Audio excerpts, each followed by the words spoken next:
Quelque chose vient de se produire qui transforme un texte vieux de 2700 ans en actualité brûlante.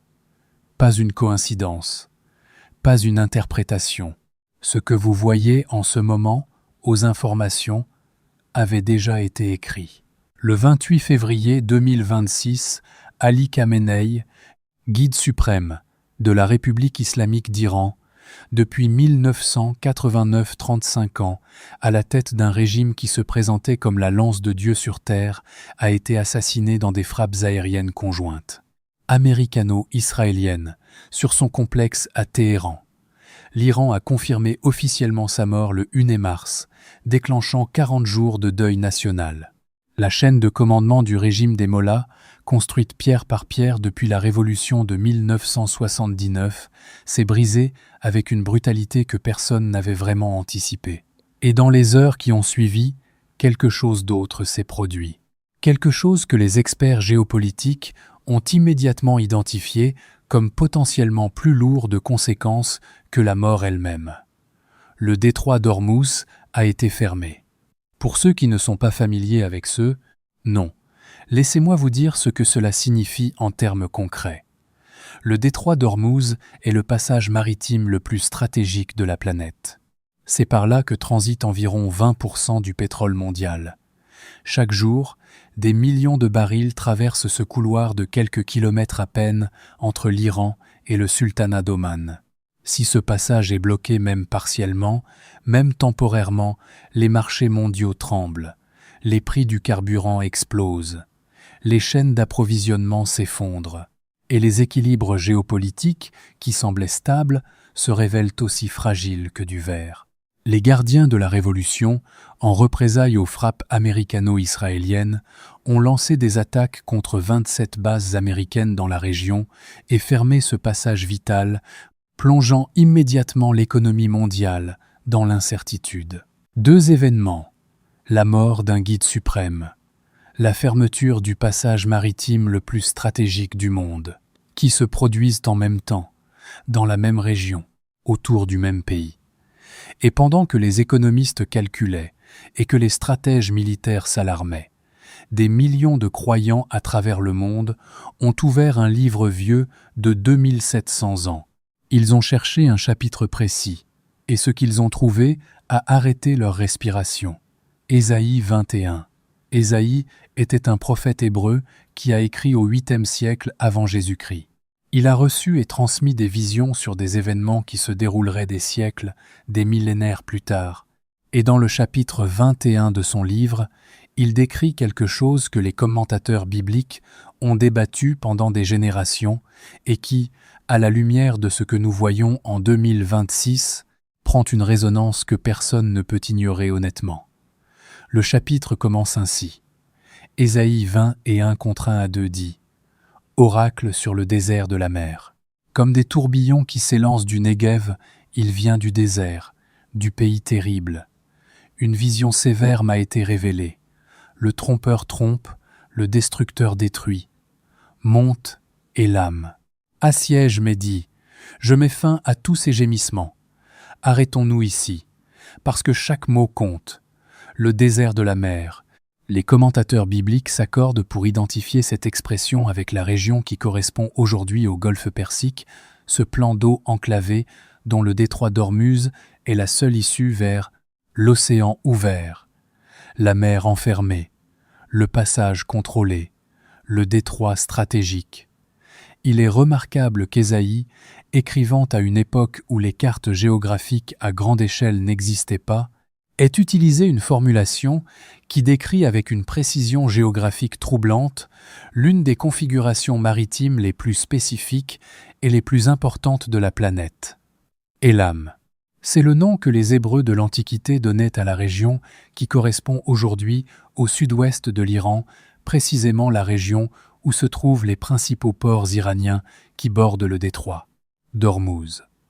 Et la Médie, c'est l'ancienne Perse du nord, l'Iran dans sa globalité, avec ses alliés historiques dans la région. Ces 2 noms ne désignent pas des peuples lointains ou abstraits dans la prophétie d'Ésaïe. Ils désignent les acteurs géographiques au cœur de la crise que nous observons aujourd'hui. Ésaïe, il y a 2700 ans, décrivait une agitation militaire et politique centrée sur le golfe Persique, impliquant les peuples qui habitent aujourd'hui l'Iran, avec comme point focal un passage maritime vers la mer. Il ne devinait pas, il ne généralisait pas, il nommait. Et puis vient le verset qui a littéralement fait s'arrêter les croyants qui le lisaient ces dernières semaines. Ésaïe 20 et 1 contre 9 dit « Et voici, il vient un char d'hommes, une paire de cavaliers. Et il prit la parole et dit « Elle est tombée, Babylone. Et toutes les images de ses dieux sont brisées par terre. Elle est tombée, elle est tombée. » Dans le langage prophétique hébreu, Babylone n'est pas seulement une ville géographique, c'est un système.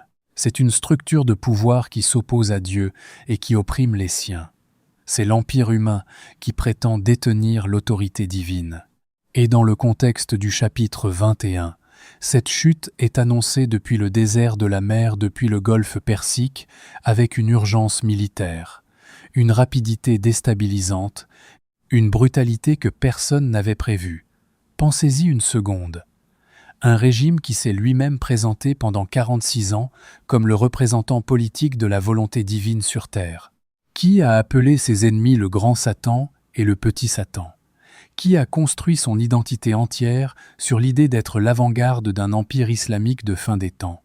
Qui a réprimé dans le sang, en janvier 2026 à peine, les plus grandes protestations que l'Iran ait connues depuis la révolution de 1979, tuant des milliers de manifestants?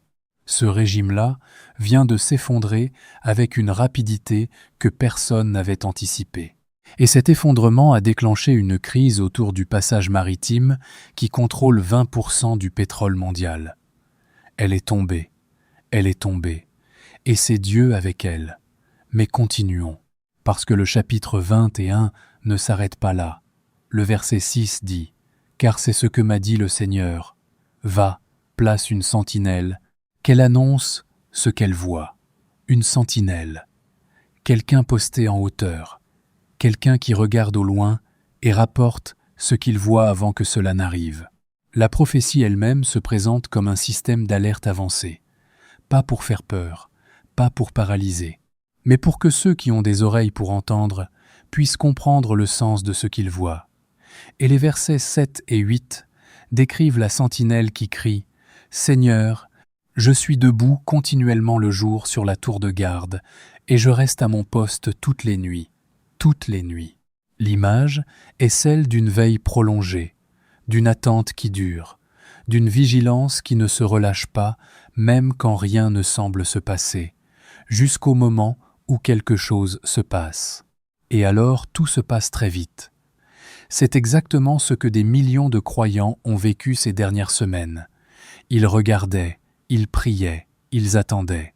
Et puis en quelques jours, tout a bougé.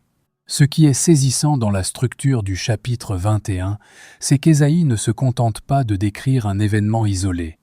Il décrit une séquence, une agitation initiale, une vision terrible, une annonce de chute, et puis cette invitation à la sentinelle à ne pas abandonner son poste, parce que ce qu'elle verra ensuite sera encore plus important que ce qu'elle a vu jusqu'à présent. Le prophète semble nous dire que la chute annoncée n'est pas une fin en soi, c'est une ouverture, un seuil. Le début d'une séquence plus grande dont nous ne voyons peu être encore que les premières lignes. Maintenant, posons la question que tout le monde pense, mais que peu osent formuler clairement. Est-ce que cela signifie que nous sommes dans les derniers temps?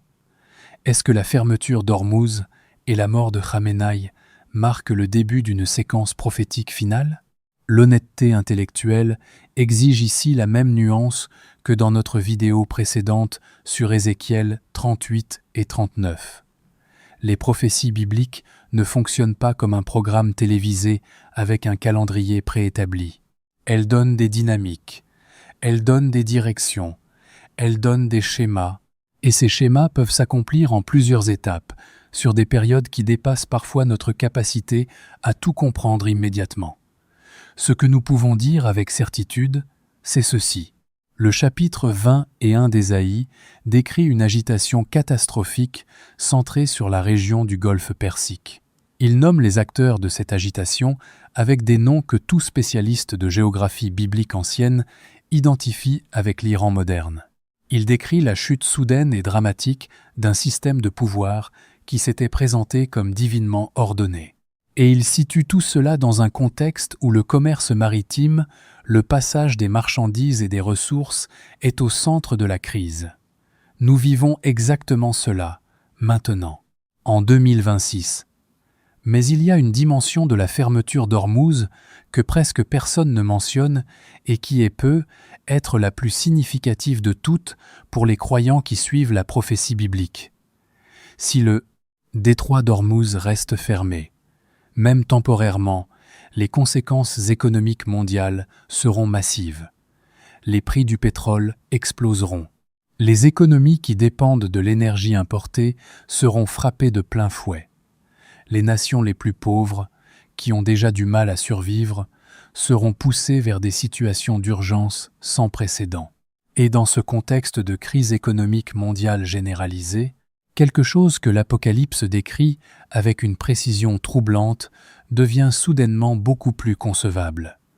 Apocalypse 6 contre 5 à 6 parle du troisième cavalier, le cavalier sur le cheval noir, et dit « Et j'entendis une voix au milieu des 4 êtres vivants qui disait « Une mesure de blé pour un denier et 3 mesures d'orge pour un denier. » C'est une description d'hyperinflation, d'une situation où la nourriture devient si rare et si chère que les gens ordinaires ne peuvent plus l'acheter normalement.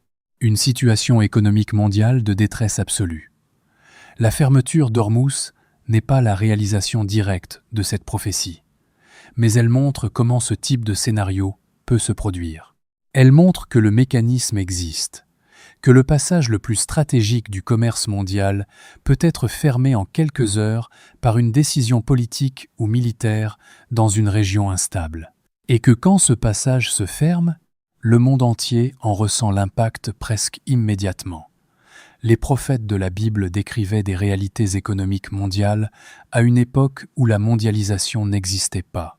Ils décrivaient des crises d'approvisionnement planétaire dans un monde où les routes commerciales prenaient des mois.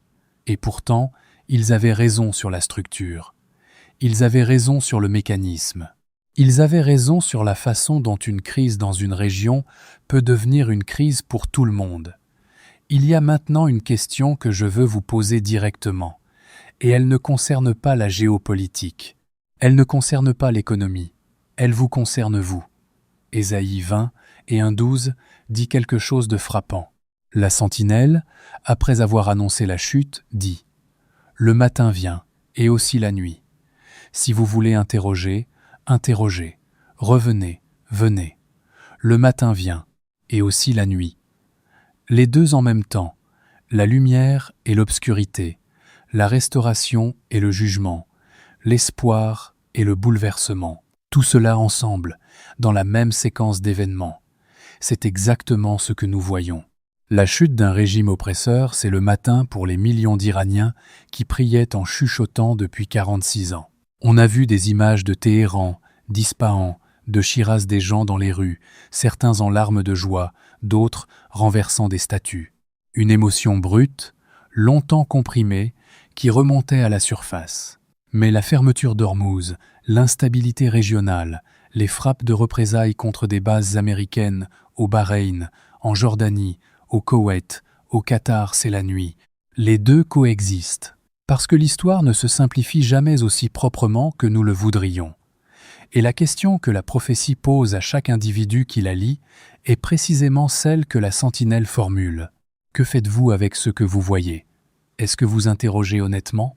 Est-ce que vous revenez, à dire? Est-ce que vous êtes prêt à reconsidérer ce que vous pensiez savoir? Est-ce que vous venez vers la vérité, vers Dieu, vers une lecture sérieuse de ce que ces événements peuvent signifier? Parce que la prophétie biblique n'a jamais été conçue comme un spectacle. Elle n'a pas été écrite pour satisfaire notre curiosité intellectuelle. Elle a été écrite pour nous orienter. pour nous donner un cadre dans lequel les événements chaotiques du monde cessent d'être du bruit et commencent à raconter une histoire. Une histoire qui a une direction, une histoire qui a une conclusion. Une histoire dans laquelle chaque individu a un choix à faire, pas collectivement, pas politiquement, mais personnellement, profondément, irréversiblement.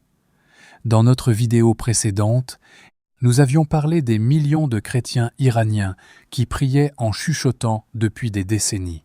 Cette semaine, avec la chute du régime et la crise d'Ormuz, ces mêmes croyants se trouvent dans une situation extraordinaire.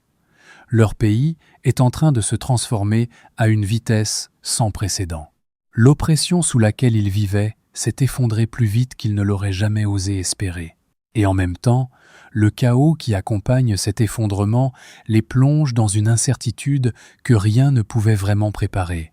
Un conseil de transition à 3 têtes gère maintenant le pays jusqu'à l'élection d'un nouveau guide suprême. L'avenir institutionnel de l'Iran est ouvert comme il ne l'a pas été depuis 1979. C'est le matin et la nuit, en même temps. Mais voici ce que l'histoire des croyants qui ont traversé les grands bouleversements prophétiques nous apprend. Ceux qui avaient une ancre, une connaissance profonde de qui Dieu est et de ce qu'il a dit ont traversé. Ceux qui s'accrochaient uniquement à la stabilité de leur environnement se sont effondrés avec cet environnement. Daniel était à Babylone quand Babylone est tombée. Il connaissait les prophéties. Il avait lu Jérémie. Il savait ce qui devait se passer. Et cette connaissance ne l'a pas rendu arrogant ou indifférent. Elle l'a rendu ancré, stable, capable de traverser le chaos avec une paix qui dépassait toute compréhension humaine. Quand les fondations tremblaient autour de lui, les siennes tenaient, parce qu'elles étaient plantées dans quelque chose qu'aucune frappe aérienne, aucune fermeture de détroit, aucun effondrement de régime ne peut atteindre. C'est ce que les prophéties de la Bible offrent à ceux qui les prennent au sérieux. Pas une carte routière avec toutes les étapes clairement balisées. Pas un programme détaillé des événements à venir, mais une ancre, une certitude que ce qui se passe n'est pas aléatoire, que quelqu'un tient le fil, que le chaos visible a une structure invisible, et que cette structure va quelque part vers la restauration, vers la lumière, vers le moment où ce qui était promis sera tenu. Ésaïe 21 a été écrit il y a 2700 ans. Il décrivait une agitation dans le désert de la mer. Il nommait Élam et la Médie. Il annonçait la chute d'un système qui prétendait détenir l'autorité divine. Et il invitait la sentinelle à veiller, à regarder, à annoncer ce qu'elle voit. Nous sommes la sentinelle, et ce que nous voyons en ce moment est précisément ce qui a été décrit. La question n'est pas de savoir si la prophétie s'accomplit. La question est: qu'allez-vous faire avec ce que vous voyez? Voici la question que je vous laisse dans les commentaires. Quand vous lisez Ésaïe 20 et 1 à la lumière de la mort de Khamenei et de la fermeture d'Ormuz, qu'est-ce qui vous frappe le plus? Le parallèle géographique? La précision des acteurs nommés? Ou la question finale que la sentinelle pose à chaque lecteur? Répondez en dessous. Je lis chaque commentaire. Et si cette vidéo vous a aidé à mettre des mots sur ce que vous ressentez en regardant les nouvelles, partagez-la avec quelqu'un qui cherche à comprendre ce monde. Parce que parfois, la chose la plus puissante qu'on puisse faire dans une saison de chaos, c'est d'aider quelqu'un d'autre à trouver son ancre.